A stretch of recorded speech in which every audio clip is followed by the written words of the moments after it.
I I had a few weeks or months where my sessions just were not going well, and I wasn't getting the kind of returns that I typically get, and there's a few tragedies around the time, and I had a lot of really intense like inner tensions and anxieties that came up during meditation, you know, and I was tired a lot because I started working again, and that was a huge part of it, and I found it kind of difficult to work it into my life at the time, and at a certain point, I was like, oh man, it's been so long. I just I felt so bad. I didn't even want to think about it because it was such like you said, Dean, it was something that was so important to me, and having not done it, like, felt like a moral failure, and I think, and that even kind of pushed me away from it, which it really shouldn't have, but that's how I felt, man. But when Jesus. you asked me that question,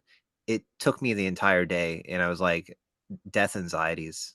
It came up during meditation, and they talk about that book talked Oh, about with incre and when with incremental heightenings of awareness and consciousness comes new tensions. And I think I reached a point of tension that I was not psychologically really capable of dealing with at the time.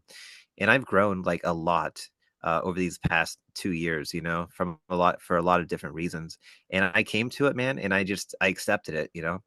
And it's ultimately a very simple thing, but like today, death came up again during my meditation, and I was able to look at it non-reactively, and that's what you have to do. And it was a good session, and you like if you're going to do practices that increase your consciousness, you're going to have to get good at dealing with death because it's something the mind throws at you pretty often when you have no stimulus. And I think this is why we live in a distraction society. This is part of it because there's a lot of things about reality that are really scary and all that stuff. Everyone knows. And when you have no distractions, your mind tends to dwell on negative things.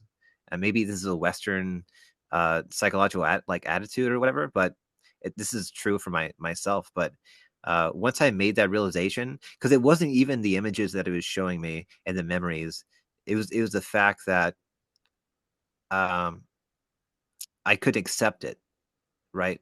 It wasn't that I was being shown bad things. It was that I was pushing it away so hard that I wasn't able to concentrate anymore, and I just ran away from it. And all I had to do was just look at it and not react to it.